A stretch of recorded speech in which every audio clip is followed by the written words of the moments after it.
हमारे देश के बहुत से स्टूडेंट्स का ड्रीम होता है बाहर की यूनिवर्सिटीज में जाकर पढ़ने का। और हमारे देश के लोग कहते भी हैं अगर तुम बाहर की यूनिवर्सिटीज में पढ़ने जाओगे तो कामयाब जरूर होगे और एक्चुअल नॉलेज क्या है जान पाओगे। और आज के समय पर देखें तो यही सच्चाई है और हमारे यहाँ केवल पैसे लूटने के लिए कोचिंग्स बन रहे हैं, वहीं पर बाहर के देशों में नॉलेज पर फोकस किया जा रहा है। तो क्या हमारा भारत शुरू से ही ऐसा था? तो जवाब है नहीं। जिस बाहर की यूनिवर्सिटीज की हम बात करते हैं वह सभी यूनिवर्सिटीज हमारे देश के यूनिवर्सिटीज के चुराए नॉलेज से बनी है। और आज बाहर की यूनिवर्सिटीज हमें ही कह रही है तुम्हारा एजुकेशन सिस्टम ही बेकार है। तो आखिर वहां से यहाँ तक का सफर हमने कैसे तय कर लिया? तो चलिए जानते हैं story of the great the magical Nalanda university. Nalanda Sanskrit के 3 अक्षर ना आलम दा से मिलकर बना है, जिसका मतलब होता है गिवर ऑफ नॉलेज। नालंदा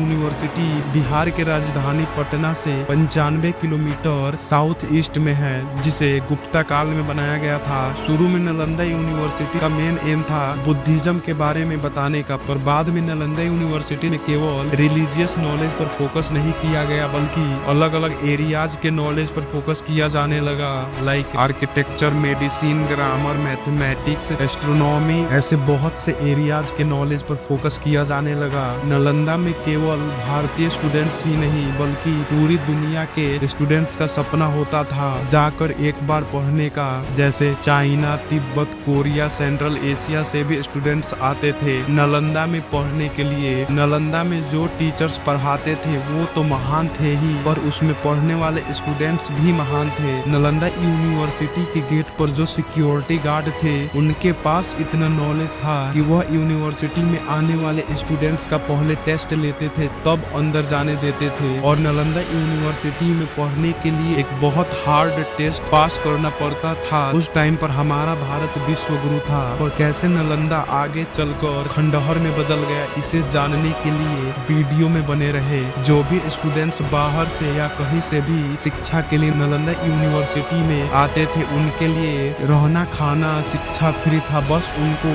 मन लगाकर पढ़ना था। अब थोड़ा सा नालंदा के स्ट्रक्चर के बारे में जान लेते हैं। तो नालंदा को आर्किटेक्चरल मास्टरपीस कहा जाता है। पूरा नालंदा यूनिवर्सिटी को चटकार लाल ईंट से बनाया गया था और नालंदा यूनिवर्सिटी की दीवार बहुत बड़ी थी और बहुत बड़े गेट बनाए गए थे एंट्री करने के लिए। यूनिवर्सिटी के कंपाउंड में बहुत से मंदिर, सप्ताह, क्लासरूम, मेडिटेशन हॉल थे और बहुत चीजें थी। इसके अलावा झील्स और पार्क्स थे। पर नालंदा यूनिवर्सिटी का मेन अट्रैक्शन उसका लाइब्रेरी था, जिसे धर्मागंज कहते थे, जिसका मतलब होता है माउंटेन ऑफ ट्रूथ। देखने में बहुत सुंदर और बहुत बड़ा था। यह लाइब्रेरी 3 मल्टी स्टोर बिल्डिंग में बटा था और इन तीनों के नाम थे Ratna Sagar means oceans of jewels, Ratnodadhi means sea of jewels, Ratna Ranjak. और इन तीनों में से रत्नादरी सबसे बड़ा था। इसमें सबसे अच्छे बुक्स और मोनोस्क्रिप्ट रखे थे। रत्नादरी 9 मंजिला बिल्डिंग था।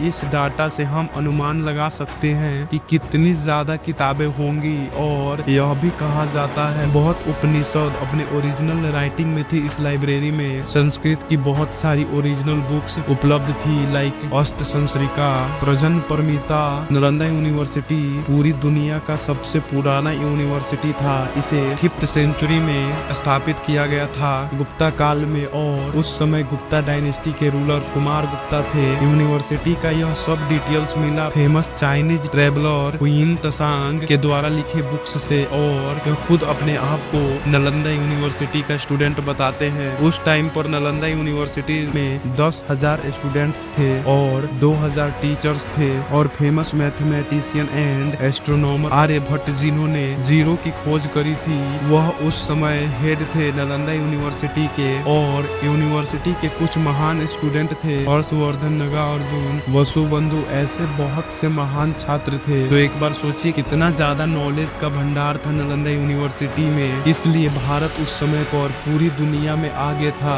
हम कहते हैं ऑक्सफोर्ड यूनिवर्सिटी से बेहतर यूनिवर्सिटीज पूरी दुनिया में नहीं है और नहीं था, बट ऑक्सफोर्ड यूनिवर्सिटी से 500 साल पहले भारत में नालंदा यूनिवर्सिटी एस्टेब्लिश हो चुका था। और जितना नालंदा यूनिवर्सिटी में नॉलेज था आज के टाइम पर पूरी दुनिया के पास उतना नॉलेज नहीं है। तो जब सब कुछ इतना अच्छे से चल रहा था, तो आखिर ऐसा क्या हुआ जिससे सबकी नजर नालंदा यूनिवर्सिटी को डिस्ट्रॉय करने की थी? चलिए जानते हैं। यूनिवर्सिटी पर कुल 3 अटैक किए गए। किसने किया और क्यों किया? आपके मन में यह सवाल जरूर होगा, तो चलिए जानते हैं। तो पहला अटैक हुनास के द्वारा किया गया 455 एडी से 475 एडी के बीच, जब समुद्रगुप्ता शासक थे गुप्ता डायनेस्टी के, और Huns central Asian tribal group थे, और ये इंडिया में एंट्री करते हैं काइबर से, जो हिमालय के पास है। इनका कोई स्पेसिफिक रीजन नहीं था इन्वेजन करने के लिए, इन्होंने सिर्फ एक्सपेंसिव प्रोडक्ट लूटने के लिए अटैक किया था।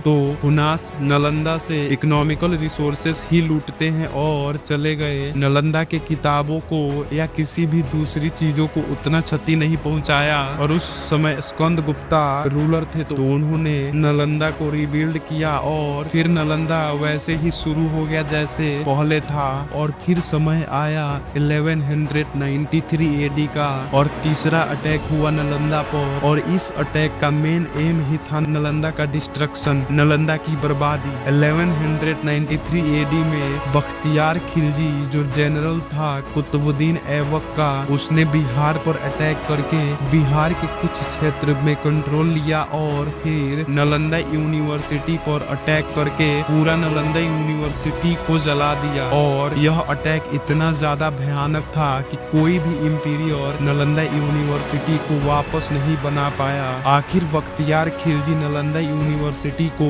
बर्बाद क्यों किया, इसका रीजन क्या था, यह भी जान लेते हैं। बख्तियार खिलजी बीमार था और वह हर जगह जाकर दवा कराकर थक चुका था, बट वह ठीक नहीं हो रहा था। तब कुछ हकीम्स ने उसे राहुल श्रीभद्रा से मदद लेने को कहा, और वह प्रिंसिपल थे नालंदा यूनिवर्सिटी के उस टाइम पर। बट बख्तियार खिलजी राजी नहीं हो रहा था, क्योंकि वह नहीं चाह रहा था किसी दूसरे धर्म के लोगों से अपना इलाज कराना। पर कुछ समय बाद जब उसका हेल्थ और ज्यादा बिगड़ने लगा, तब उसने डिसाइड किया राहुल श्रीभद्रा से इलाज कराने का, और राहुल श्रीभद्रा के पास पहुंचा और राहुल श्रीभद्रा को चैलेंज दे दिया कि आप मुझे ठीक करके दिखाओ, पर बिना दवा खिलाए। और राहुल श्रीभद्रा ने इस चैलेंज को एक्सेप्ट कर लिया, और बख्तियार खिलजी को राहुल श्रीभद्रा ने कुरान पढ़ने को दिया और कहा आप इसे पढ़िए, आप ठीक हो जाएंगे। और कुछ समय बाद सच में बख्तियार खिलजी ठीक हो गया। तो उसने राहुल श्रीभद्रा से पूछा मैं केवल कुरान पढ़ने से कैसे ठीक हो गया? तो राहुल श्रीभद्रा बताते हैं कि मैंने